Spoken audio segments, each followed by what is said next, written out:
Antiques for the future here again. Today we actually get to mill up a little bit of these black walnut logs that we received the other day. And it's always an adventure to figure out what we're going to make out of these and how much lumber we're going to yield. I really enjoy this mill. It makes it very easy for me to get logs on and off. And the system that they have come up with is just phenomenal, in my opinion. Woodland Mills has made one heck of a sawmill. Here, sometimes I actually put a log on the mill, decide that I like it, and then I start looking at it and I go, I need to change it a little bit. So you see me here starting it, switching it, making it right. The first cut is always the best, in my opinion, just because you really get to see what's inside of this, how the grain looks, and if it's actually going to yield you something that is really beautiful. Here you can see that this log has a ton of tension to it. This was a branch, so it just moves and twists and cups whenever you cut it. And this is just something that happens when you're actually milling. You have no control over how it does, where it's going to move, or anything. After I've made a few slices off of one side, all I'm going to do is flip this log over and keep slicing it, because really all I'm trying to do is make slabs out of this material and not dimensional lumber, just because these were branches. On some of the bigger logs more towards the base, I might try to cut some dimensional lumber, but for right this second, everything is just slabs for me.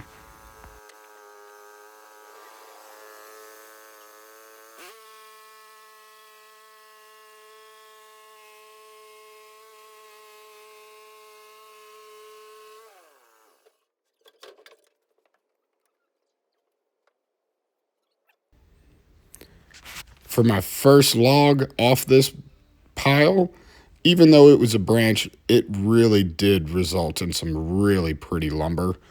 Yes, it has some wild curves to it, but these can be used in different manners, from countertops to live edge shelving, whatever I come up with.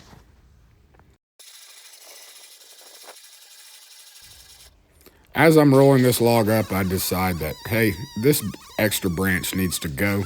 Number one, it doesn't fit on my sawmill. Number two, it just wasn't going to make a nice, pretty slab for me.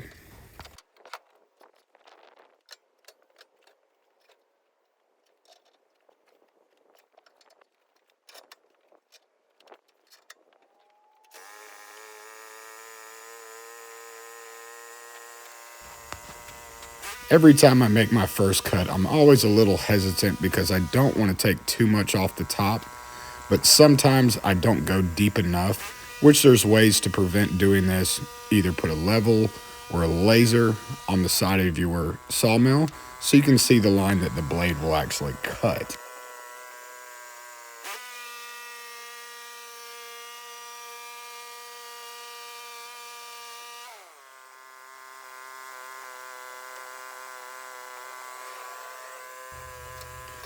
Once again, I've gotten about halfway through this log and I decided let's go ahead and flip it over. Tried to move it by myself, but decided let's not hurt my back.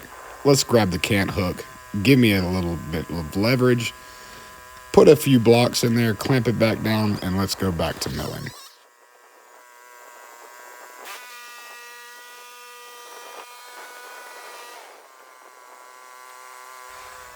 When I was setting up this sawmill shed, I had to figure out a way not to build up so much sawdust, so I put this bucket on the side over here. But if I'm not careful, I'll overfill it and it goes everywhere. So you have to be cognizant about when you actually need to replace or dump the bucket.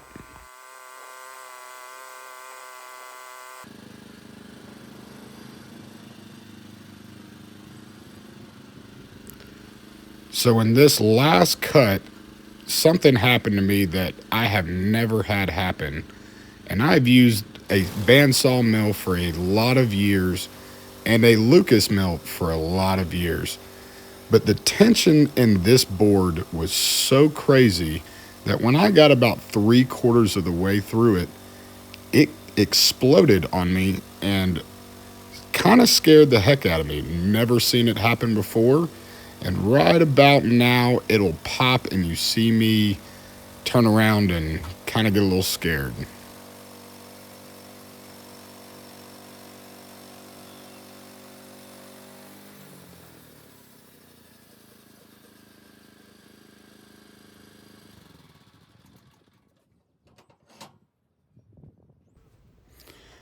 At this point, I'm thinking, okay, maybe I can just go ahead and split this board in half, pull it apart, but there was still just a little bit that didn't want to move right down there at the end of the crotch of the tree.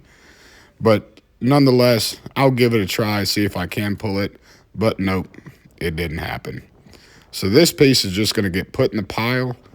Just like it is, I'll still kiln dry it and let it air dry. And hopefully there's something fun that we can come up with that piece.